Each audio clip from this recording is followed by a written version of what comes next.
പ്രതിപക്ഷ നേതാവിൻ്റെ ഇൻസ്റ്റാം പരിഹാരങ്ങളിലാണല്ലോ. Munambam 10 minute, Sabarimala 1 minute, അങ്ങനെ കുറേ കാര്യങ്ങൾ പുള്ളിയുടെ കയ്യിലുണ്ടല്ലോ. പക്ഷെ ആർക്കും അറിയാത്ത കാര്യങ്ങളാണല്ലോ. അപ്പോൾ ഇതിപ്പോൾ നമ്മുടെ നാട്ടിലെ പ്രശ്നം വെച്ചാൽ ഈ പ്രതിപക്ഷ നേതാവിന് സുപ്രീം കോടതിയായിട്ട് അംഗീകരിക്കുന്നൊരു ഭരണഘടന രാജ്യത്ത് വന്നിട്ടില്ല. അതുകൊണ്ടാണല്ലോ ഈ മുനമ്പത്തിൽ അദ്ദേഹം പറഞ്ഞു 10 മിനിറ്റ് കൊണ്ട് പറഞ്ഞു ഞങ്ങൾ പറഞ്ഞാലേ ശരിയെന്ന് പറഞ്ഞു. ഇത് ആദ്യത്തെ ഹൈക്കോടതി സിംഗിൾ ബെഞ്ച് പറഞ്ഞു ഇത് വഖഫ് ഭൂമിയാണ്. അപ്പോൾ അദ്ദേഹം നിശബ്ദനായി. ഇത് വഖഫ് ഭൂമിയല്ല ഡിവിഷൻ ബെഞ്ച് പറഞ്ഞു. അപ്പോൾ ഞാൻ മാത്രമല്ല ഇത് പറഞ്ഞിട്ടുള്ളൂ, ഇത് 10 മിനിറ്റ് കൊണ്ട് തീർക്കുമെന്ന് പറഞ്ഞ കാര്യമില്ലേ. ഇപ്പോൾ സുപ്രീം കോടതി പറഞ്ഞു ആ പരാമർശം തന്നെ അവർ സ്റ്റേ ചെയ്തു. അപ്പോൾ 10 മിനിറ്റ് അത് പോയി. അത് നമ്മൾ ഗൗരവമായി രാഷ്ട്രീയ പ്രശ്നങ്ങളെ കാണുന്ന ആളുകൾക്ക് ഒരു സുപ്രീം കോടതി അവരുടെ ഒരു വിധി വന്നു. ആ വിധി പുനഃപരിശോധിക്കാൻ അവർ തീരുമാനിച്ചിരിക്കുന്നു. പുനഃപരിശോധിക്കാനായിട്ട് ഒരു ബെഞ്ച് വരും. ആ ബെഞ്ച് വരുന്നത് വരെ കാത്തിരിക്കാം. ബെഞ്ച് വന്നിട്ട് എന്താണ് ആ ചോദിക്കണമെന്ന് ചോദിച്ചിട്ടില്ല. സുപ്രീം കോടതി വരും 1 മിനിറ്റ് കൊണ്ട് ഇതാ സർക്കാർ ഈ തീരുമാനിച്ചിരിക്കുന്നു എന്ന് പറഞ്ഞാൽ സുപ്രീം കോടതി വിധി ഒന്ന് വായിച്ചു നോക്കി ആരൊക്കെങ്കിലും പറയാൻ പറ്റുമോ? സുപ്രീം കോടതിയുടെ ആ വിധി പൂർണ്ണമായിട്ടും വായിച്ചു നോക്കിയ ആൾക്ക് 1 മിനിറ്റ് കൊണ്ട് ഒരു സർക്കാരിന് പരിഹരിക്കാൻ കഴിയാമെന്നൊക്കെ പറയുന്നത് അങ്ങനെ ഏതെങ്കിലും അത്ഭുത വിളക്ക് കയ്യിലുണ്ടോന്ന് അറിയില്ല. നീതിന്യായ വ്യവസ്ഥയ്ക്ക് മുകളിൽ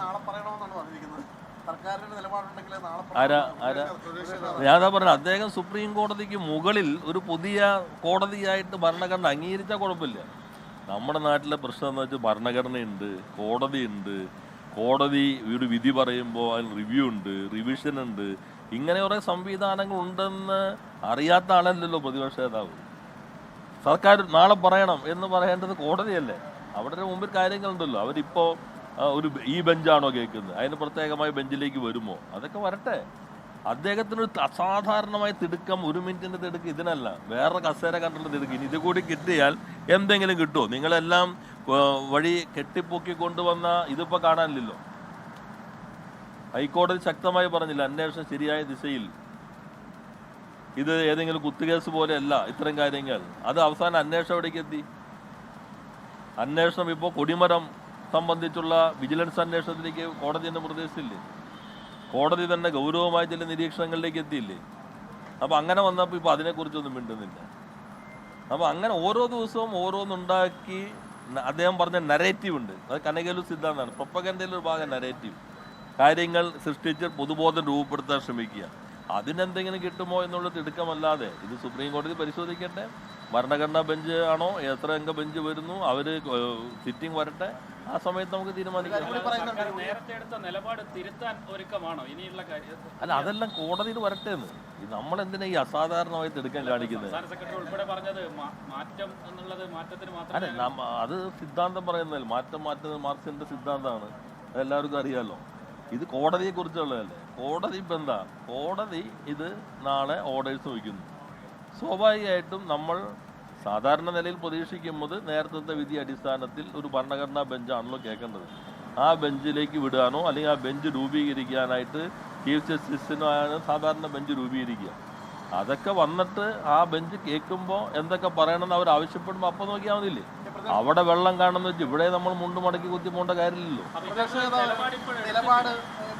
നിലപാട് കൂടി പറയുന്നുണ്ട്. അതായത് അടുത്ത UDF സർക്കാർ പ്രവേശനത്തെ എതിർത്തുകൊണ്ട് സത്യവാങ്മൂലം നൽകും എന്ന് കൂടി പങ്കുവെക്കുന്നുണ്ട്. അല്ല, അത് അദ്ദേഹത്തിന് ഉറപ്പുണ്ടല്ലോ UDF വരില്ല എന്നുള്ളത് കൊണ്ടായിരിക്കും. കാരണം ഇനിയിപ്പോൾ UDF വരില്ല എന്ന് ഉറപ്പുണ്ടെങ്കിലായിരിക്കും അത് പറയാൻ കഴിയുള്ളൂ. കാരണം അല്ലെങ്കിൽ ഒരു ഗവൺമെൻറ്റിന് ആ ഗവൺമെൻറ് കൊടുക്കുന്ന സത്യവാങ്മൂലത്തിൻ്റെ അടിയിൽ 9 അംഗ ബെഞ്ച് ഒപ്പിടും. ഇതാണ് വിധി. ഇതാണോ കോടതി നടപടി? അതൊക്കെ സാധാരണഗതി നമുക്ക് എല്ലാവർക്കും അറിയാവുന്നതല്ലേ. അല്ല, നിലപാട് ഇപ്പോൾ ആരെടുത്തിരിക്കുന്നത്? സർക്കാർ നിലപാടിനെയാണോ ഇപ്പോൾ ചോദ്യം ചെയ്തിരിക്കുന്നത്? കോടതിയുടെ മുൻപിലുള്ള ഇപ്പം എന്താ? അല്ല, ഞാൻ ചോദിക്കട്ടെ. അല്ലല്ല, കോടതിയുടെ മുൻപിൽ ഇപ്പം എന്താ ഉള്ളത്? അല്ല, അവരെന്തിനാ പുനഃപരിശോധിക്കാൻ പോകണം? ഞങ്ങളുടെ നിലപാടിനെയാണോ? അവരുടെ വിധിയാണ്. അവരുടെ വിധിയെ സാധാരണ പുനഃപരിശോധിക്കുന്ന രീതികളുണ്ട്. ആ രീതികൾ റിവ്യൂവിൻ്റെ പരിമിതി ഉണ്ടാവും. അതിലെന്താണ് വരുന്നത്, സർക്കാരിനോട് എന്താണ് ആവശ്യപ്പെടുന്നതെന്ന് നമുക്ക് നോക്കാം. അവരിങ്ങനെ ചോദിക്കാൻ ഇടയുണ്ട് എന്ന് ചോദിച്ചാൽ അതോടുകൂടി ഈ തീരുമാനത്തിൽ അദ്ദേഹം പറഞ്ഞ പോലെ 1 മിനിറ്റ് കൊണ്ട് സുപ്രീം കോടതിയിൽ 9 അംഗ ബെഞ്ച് ഞങ്ങളൊരു അഫിഡാവിറ്റ് കൊടുക്കുന്നു, അപ്പം തന്നെ അവർ സീൽ വെച്ചിട്ട് തരുന്നു, ഇതാ കൊണ്ട് നടപ്പിലാക്കൂ എന്ന ലളിതമാണ് പ്രക്രിയയെങ്കിൽ എളുപ്പമാണ്. അപ്പം നിങ്ങളെല്ലാവരും ചെയ്യേണ്ടത് ക്ഷമാപൂർവം കാത്തിരിക്കുക. ഓരോന്നിനും വിവാദങ്ങൾ ഉണ്ടാക്കി സംഘർഷങ്ങളിലേക്ക് എത്തിച്ച് എന്തെങ്കിലും നേട്ടം കൊയ്യാൻ കഴിയുമോ എന്ന കഴുകൻ കണ്ണുകളുമായി കാത്തിരിക്കുന്ന ആളുകൾ നമ്മുടെ നാട്ടിലുണ്ടെന്ന് കരുതുക. അവരെല്ലാവരും ജുഡീഷ്യറിയിൽ വിശ്വാസം അർപ്പിക്കുക. ഇപ്പോൾ സ്വർണ്ണ പ്രശ്നവുമായി ബന്ധപ്പെട്ട കാര്യങ്ങൾ ജുഡീഷ്യറി നേരിട്ട് അന്വേഷിക്കുന്നു, അവർ ഇൻവെസ്റ്റിഗേഷൻ ടീം നേരിട്ട് മോണിറ്റർ ചെയ്യുന്നു, എല്ലാം അവരുടെ മുൻപിലേക്ക് എത്തുന്നു. അപ്പോൾ ആ ഹൈക്കോടതിയുടെ ഡിവിഷൻ ബെഞ്ചിൽ പൂർണ്ണമായിട്ടും വിശ്വാസം അർപ്പിച്ച് പ്രവർത്തിക്കുക.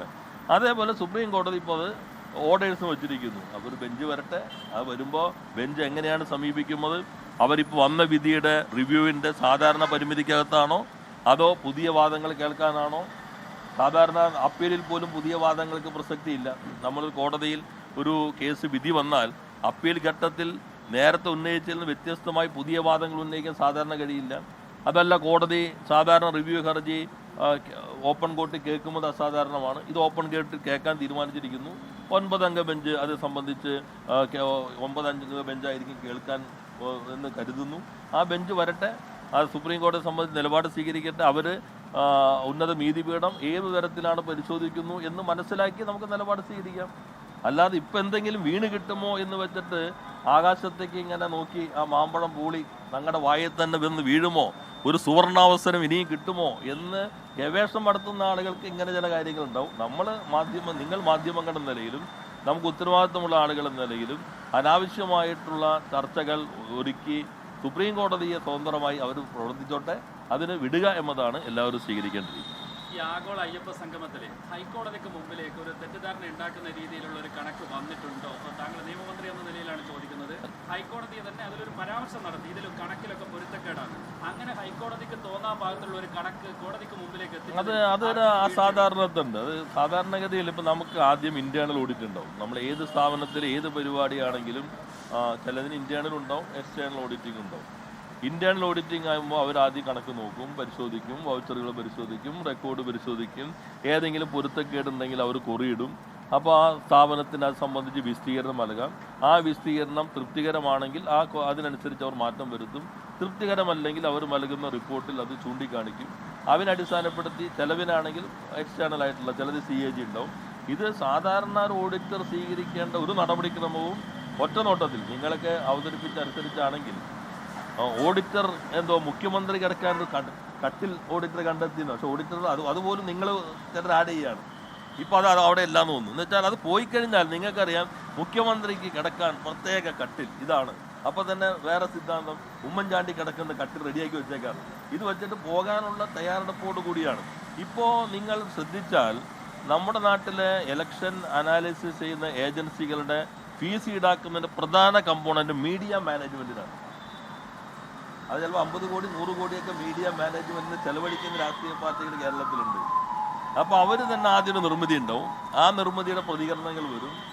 അതങ്ങ് തുറന്നു കാട്ടപ്പെടുമ്പോഴേക്കും അടുത്തേക്ക് വരും.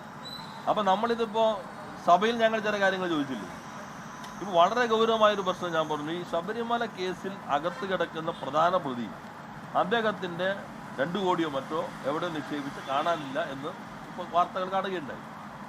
അത് പോയ സ്ഥലത്തുനിന്ന് ഒരാൾ ഇതാണോന്ന് അറിയില്ല, അതേ എമൗണ്ട് ഒരു MP കൊടുത്തതായിട്ട് പറയുന്നു. MP അത്രയില്ല, പണം കിട്ടിയെന്ന് പറയുന്നു. ആ MP തന്നെ ഈ 3 പ്രതികൾ ഒന്നിച്ച് സോണിയാഗാന്ധിക്ക് ഒപ്പമുണ്ട്. ഇത് സാധാരണഗതിയിൽ നിങ്ങൾ അന്വേഷണാത്മക പത്രപ്രവർത്തനത്തിൽ പോകേണ്ട വഴിയാണ്, പക്ഷെ അത് കാണുന്നില്ല. അപ്പോൾ അതെല്ലാം ഇതിൻ്റെ ഈ നിർമ്മിതികളാണ് ഇപ്പോൾ നടക്കുന്നത്. ഒരു ദിവസത്തെ ആയുസ് മാത്രമുള്ള നുണകളുടെ ആഘോഷം കൊണ്ട് വിസ്മയം തീർക്കാമെന്ന് ആഗ്രഹിക്കുന്നവർ മൂഢന്മാരുടെ സ്വർഗത്തിൽ മാത്രമാണ് ജീവിക്കുന്നത്. ലോകത്തെവിടെയായാലും ഏത് സമയത്തും 24 വാർത്തകളും ഓഗ്മെന്റഡ് റിയാലിറ്റി പാക്കേജുകളും എക്സ്പ്ലെയിനറുകളും വിശദമായി കാണാൻ ഞങ്ങളുടെ YouTube ചാനൽ നിങ്ങൾക്ക് സബ്സ്ക്രൈബ് ചെയ്യാം.